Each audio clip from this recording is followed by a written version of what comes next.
The Girl from Plainville follows the tragic story of Conrad Roy death and the shocking circumstances surrounding the tragedy. What starts as a relationship between teenagers Michelle and Conrad takes a strange turn when, after the latter's death, authorities discover signs that perhaps it is his girlfriend that urged Conrad to commit suicide. Across dual timelines, the Hulu miniseries charts out how the central relationship evolves and the devastating effects of the subsequent tragedy. The opening episodes delve surprisingly deep into the story, starting with Conrad's death and then slowly beginning to untangle the circumstances that led to it. With both families, a dogged detective and the central character, Michelle, whose intentions remain ambiguous, there are a lot of moving parts. Let's take a closer look at The Girl from Plainville episodes 1, 2, and 3 and see what they tell us. The Girl from Plainville episodes 1, 2, and 3 recap. Episode 1 opens on an ominous note on July 13, 2014, with Conrad's mother, Lynn, calling the police to inform them that her son is missing. A police officer subsequently finds Conrad and his pickup truck in a Kmart parking lot, asphyxiated by inhaling carbon monoxide. His grandfather and father are the first to arrive on the scene after the authorities, and news of the tragic suicide soon spreads. In the nearby town of Plainville, Michelle Carter hears about Conrad's death and breaks down. It is then revealed that she has been messaging Lynn from before Conrad's death and now continues sending the grieving mother consoling messages. Michelle is subsequently introduced to Conrad's best friend, Rob, who finds it a little strange that he never heard his late friend mention Michelle. The two talk about planning a memorial, and the latter subsequently begins organizing a fundraiser for mental health called Homers for Conrad to commemorate her boyfriend.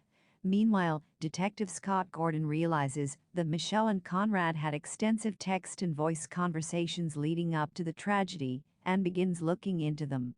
Episode 2 details how Conrad and Michelle met in 2012 while on vacation with their respective families in Florida. The two bond over not being able to sleep and having to sometimes take medication to calm themselves. Through brief scenes, we get a glimpse of Conrad's allegedly abusive father, who tries to physically assault him, and the difficult time the son has coping with social anxiety. Once they go back to their respective towns, Conrad and Michelle keep in touch, and the latter begins exaggerating to her friends the extent of their relationship. Back in the present-day timeline, Michelle plans Conrad's memorial, but strangely chooses to stage it in her own town of Plainville, where no one apart from her knows Conrad, instead of his hometown. It begins to seem like she is using his death as a way to win popularity, and Detective Gordon, who attends, seems suspicious of her as well. When Michelle realizes that there is a detective looking into her, she panics and sends her friend Natalie Gibson an incriminating text saying that she, Michelle, could have stopped Conrad from committing suicide.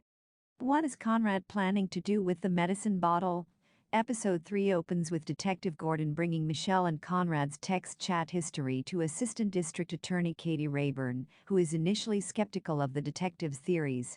Conrad's history of depression and attempted suicides in the past make Michelle's involvement in his death unlikely. However, Katie ultimately discovers the incriminating text the teenager sent her friend and realizes that the detective's accusations might hold water after all. Armed with a warrant, Detective Gordon then confiscates Michelle's phone and electronic devices, much to her parents' alarm. The story then goes into the past where Conrad, having spent an extended period working with his father on their marine salvage business, finds it difficult readjusting to high school life. He makes a series of voice recordings pondering over social anxiety, and is then seen attending a party where he remains by himself for most of the evening. The episode closes with him coming home a little inebriated and staring into a mirror in anger and sadness, while he holds a bottle of pills in his hand. Episode 3 closes on a dark note that gives us a glimpse of the turmoil inside Conrad. The quiet, generally polite teenager appears to be fine when surrounded by company, but his solitary moments paint a very different picture. Coming back from the party, where he is seemingly abandoned by his best friend, Rob, it appears that Conrad is inebriated and quite frustrated. He also mentions earlier how difficult he finds trying to navigate high school. The jar of pills in Conrad's hand at the end of the episode is a worrying sign, even more so because he has hinted to Michelle that he sometimes takes large amounts of medication. It appears that he is about to do precisely that, and the fact that he has consumed alcohol makes the prospect all the more dangerous. Thus, it appears that episode 3 seemingly closes on Conrad's earlier suicide attempt caused by him ingesting an entire jar of Tylenol. Though we know that he will survive, it makes the prospect no less tragic. What did Michelle message Natalie? Michelle remains an enigma at the center of it all, being the wounded girlfriend on one side, but also acting suspiciously as it is revealed that she's copying her consolatory words to Conrad's family from films. The fact that she uses his death to garner publicity through the fundraiser also isn't a flattering look. One of the few times we see Michelle's facade break is when she panics after learning that Detective Gordon is investigating her. Sitting alone in the car, the young girl breaks down and, in a haze, types out a long message to her friend, Natalie. As the district attorney subsequently discovers, Michelle tells Natalie in the message that she could have stopped Connor when he got out of his car because he felt the carbon monoxide poisoning working. However, she instead told him to get back inside and finish the process, essentially egging him on to kill himself. The explosive message, according to the district attorney, is incriminating proof. Though Katie's next step is not revealed, the messages she sends to Natalie could prove to be very troublesome for Michelle and could lead to her becoming a suspect in Conrad's death. Who are Michelle Carter's parents? Michelle Carter was born to David and Gail Carter in Plainville, Norfolk County, Massachusetts, in 1996 as the eldest of their two daughters. The working-class couple had reportedly always tried their best to give their children a rather typical suburban upbringing, even if not everything was sunshine and roses. After all, Michelle had developed an eating disorder at the age of 8 or 9, she was on prescribed antidepressants from 14, and she had even attended counseling sessions at a Belmont hospital. But throughout, just like in the Conrad case, she had her parents' support. David and Gail have been largely quiet about their daughter's connection to the suicide matter over the years, yet they did defend her in 2015 before being present at every single one of her court dates. In their public statement, the couple said, "Our hearts have and remain broken for the Roy family, but our daughter, she is not the villain the media is portraying her to be. She is a quiet, kind, and sympathetic young girl. She tried immensely to help Mr. Roy in his battle with depression. We know that once all of the facts are released, our daughter will be found innocent." Where are Michelle Carter's parents now? Once a then 20-year-old Michelle Carter was found guilty in 2017, David Carter pleaded with the judge for a lenient sentence in the hopes it would be in the best interest of his and Gail's young girl.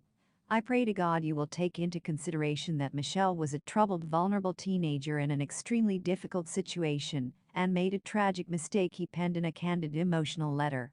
"I am 100% sure she was only trying to do what in her mind was right for Conrad. She will forever live with what she has done, and I know will be a better person because of it."